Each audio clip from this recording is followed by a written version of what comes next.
கதை இரண்டு குழந்தைகள். கதை ஆசிரியர் திரு ஜெயகாந்தன் அவர்கள். 2 அடுக்கு 3 அடுக்கு மாடிகள் உடைய கட்டிடங்கள் நிறைந்த அந்த தெருவில் பெரிய உத்தியோகஸ்தர்கள், டாக்டர்கள், வக்கீல்கள் முதலியோர் வாழ்ந்தனர். அது மட்டும் இல்லாமல் அநேகமாக ஒவ்வொரு வீட்டிற்கும் பக்கத்தில் சற்று தள்ளியோ நெருங்கியோ அமைந்துள்ள கொட்டகைகளில் மாடுகள், பசுக்கள் வசித்தன. சில கொட்டகைகளில் கார்கள் இருந்தன. சேதன அசேதன பொருட்கள் யாவற்றுக்கும் இடம் கொடுத்த அந்த தெரு சிவப்பிக்கும் அவள் மகன் சோனையாவுக்கும் இடம் தந்ததில் ஆச்சரியம் ஒன்றும் இல்லை என்று சொல்லிவிட முடியுமா? முதலில் ஒவ்வொரு வீட்டு திண்ணையிலிருந்தும் அவளையும் அவள் குழந்தையையும் விரட்டினார்கள். பிறகு அந்த ரிட்டையர்ட் சப்ரிஜிஸ்டார் சுப்பு ஐயரின் மனையாள் தயவில் பேரில் அவர்கள் வீட்டுக்கு பக்கத்தில் இருந்த மாட்டுக்கொட்டகையில் இடம் பிடித்தாள் சிவப்பி. மழை என்றும் குளிர் என்றும் இயற்கை தொடுக்கும் தாக்குதல்களுக்கு அரணாய் அமைந்தது அந்த கொட்டகை. தினசரி அந்த மாட்டுக் கொட்டகையை அவள் சுத்தம் செய்வாள். அவள் படுத்துக்கொள்ளும் இடத்தை அவள் சுத்தம் செய்து கொள்ளுகிறாள்.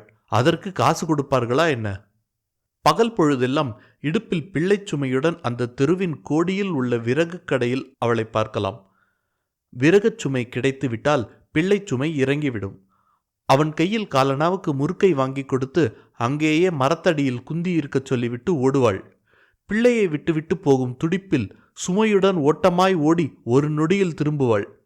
சோனையாவும் புத்திசாலித்தனமாய் அம்மா வரும் வழியை பார்த்தவாறே உட்கார்ந்திருப்பான். அதுவரை முறுக்கை கடிக்கவே மாட்டான். தாயை கண்டதும் ஒரு சிரிப்பு மலரும். அவளும் ஓடி வந்து பிள்ளையை தூக்கி முத்தமிடுவாள். தாயுள்ளம் அந்த பிரிவை கூட தாங்க முடியாதது என்பது அவள் தவிப்பில் தெரியும். கையில் உள்ள முறுக்கை தாயின் வாயினுள் வைப்பான் சிறுவன்.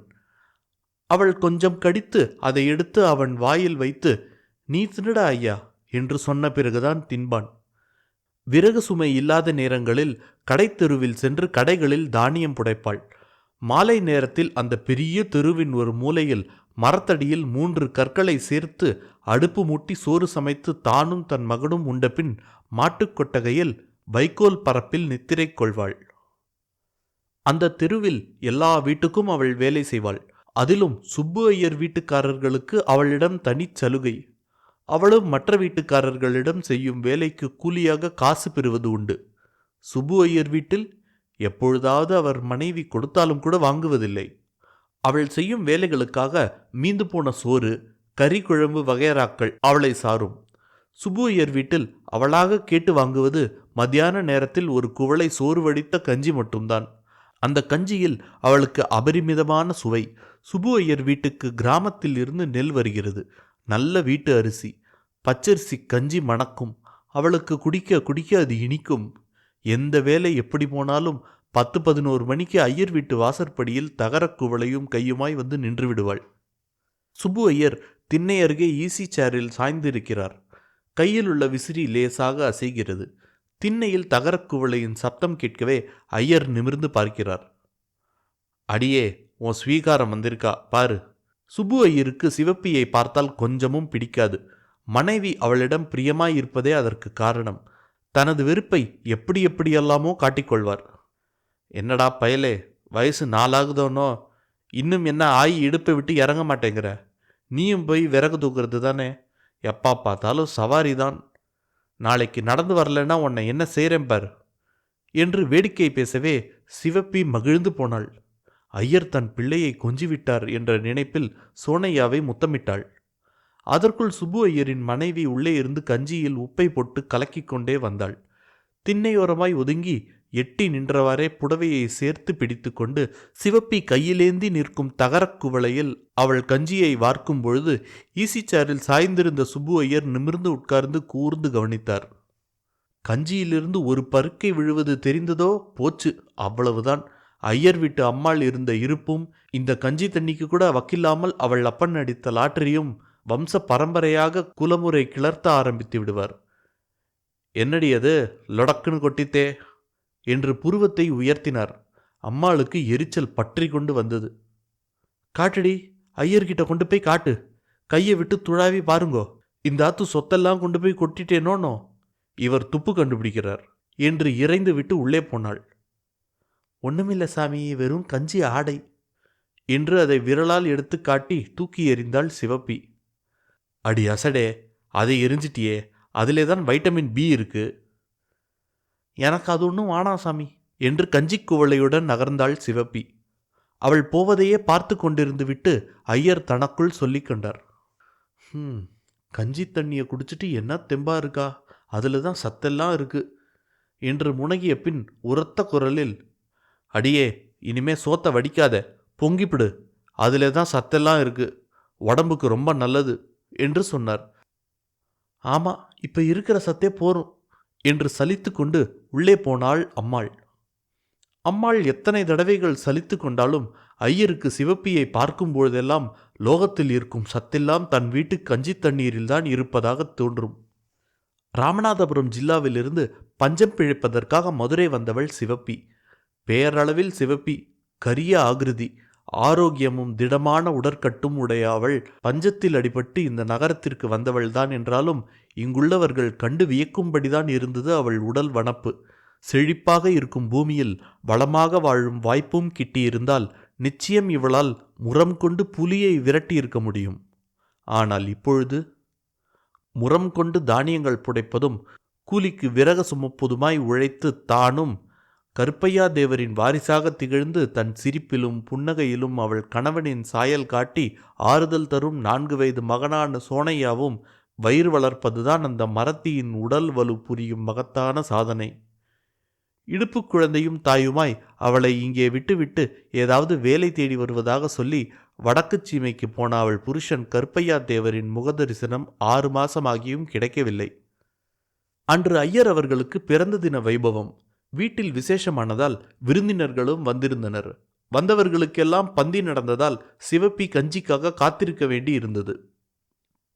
பிள்ளை பசியால் துடித்தான்.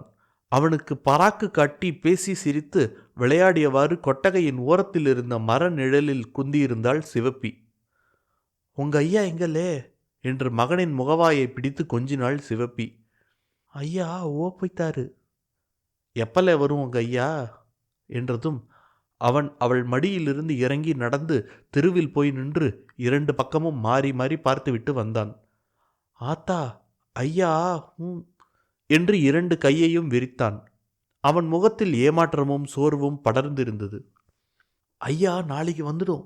வர்றப்போ உனக்கு முட்டாயி, முறுக்கு, புது சட்டை எல்லாம் கொண்டாந்து கொடுத்து அப்புறம் நாம் நம்ம ஊருக்கு போய் நம்ம வீட்டில் இருக்கலாம் என்று கூறும்பொழுது அவள் குரல் தழுதழுத்தது. கண்களில் நீர் துளிர்த்தது. மகனின் முகத்தில் முத்தம் கொடுக்கும் பொழுது அவன் முகத்திலேயே கண்ணீரையும் துடைத்து கொண்டாள். இந்த சமயத்தில் ஐயர் வீட்டு வாசலில் இலை வந்து விழும் சத்தம் கேட்டது. ஆத்தா, கஞ்சி கஞ்சி என்று குழந்தை பறந்தான். மகனை தூக்கி இடுப்பில் வைத்துக்கொண்டு கையில் தகரக்குவளையுடன் போய் நின்றாள் சிவப்பி. சுப்பு ஐயர் அப்பொழுதுதான் சாப்பாடு முடிந்து திண்ணை அருகே ஈஸ்டேரில் வந்து சாய்ந்து ஏப்பம் விட்டார். என்ன சேப்பி, இன்னைக்கு விசேஷங்களா சாமி? அவள் சாதாரணமாய் உபச்சாரத்திற்கு தான் கேட்டு வைத்தாள். என்னத்த விசேஷம் போ, ஊர்லேருந்து பொண்ணு வந்திருக்காளோனோ, அதான். ஹிஹி. இவளுக்கு ஏதாவது தர வேண்டி இருக்குமோ என்ற பயத்தில் பூசி மழுப்பினார் ஐயர். உள்ளே இருந்து அம்மாளின் குரல் மட்டும் கேட்டது. யாரது, சேப்பியா? ஆமாங்க, சித்த சந்து வழியா கொல்லப்புறம் ஆயண்டி, உன்னை தான் நினச்சிட்டே இருந்தேன். தொட்டியில் 2 வாளி ஜலம் சேந்தி நிரப்பு. சாப்பிட்டவாளுக்கு கையெலம்ப கூட ஜலம் இல்லை, சீக்கிரம் வா என்று அம்மாவின் குரல் ஒலித்ததும் இடுப்பில் இருந்த குழந்தையுடன் உள்ளே போகும் சிவப்பியை பார்த்து, இடுப்பை விட்டு இறக்காம உன் உசிரை வாங்குறதே சனி, அதை இறக்கி விட்டுட்டு போ என்றார் ஐயர். குழந்தையை இறக்கி மர நிழலில் உட்கார வைத்து, ஆத்தா போய் கொஞ்சம் தண்ணி அரைச்சி ஊற்றிட்டு வரேன், அழுவாம குந்தி இருக்கியா ஐயா என்று அவனை முத்தம் கொஞ்சினாள் சிவப்பி. சரி என்று சமத்தாக தரையில் சம்மணம் கட்டி உட்கார்ந்து கொண்டான் சிறுவன். சந்து பக்கம் போகும்பொழுது சிவப்பி திரும்பி திரும்பி தன் மகனை பார்த்து சிரித்து கொண்டே சென்றாள். அவனும் சிரித்தவாறு உட்கார்ந்திருந்தான்.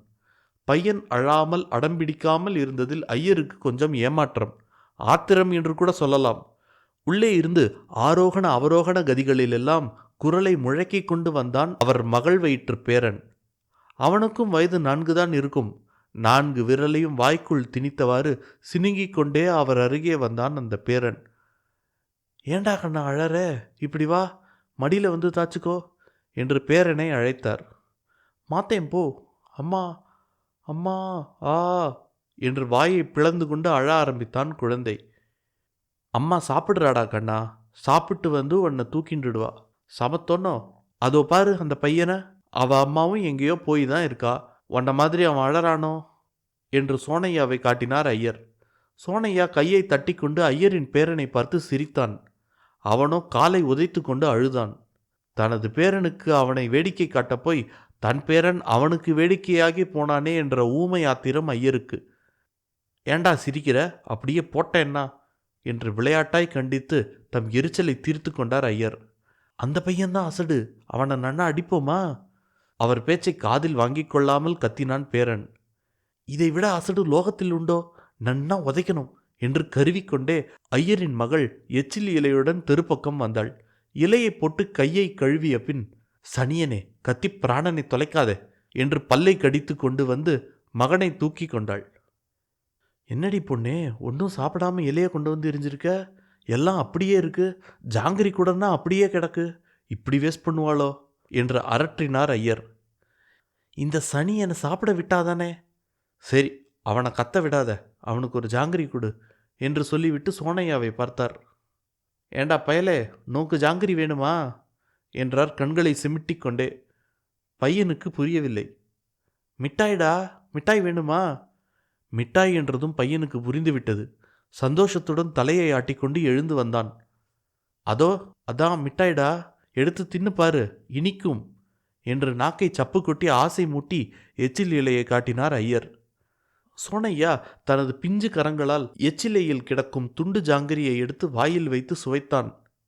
எலே எலே போடலே கீழே, தூ என்று கூவியவாறு சந்திலிருந்து ஓடி வந்த சிவப்பி அவன் கையில் இருந்த ஜாங்கிரியை தட்டிவிட்டாள். துப்புல துப்பு என்று அவன் தலையில் நறுக்கென்று குட்டினாள். சோனையா அழுதான்.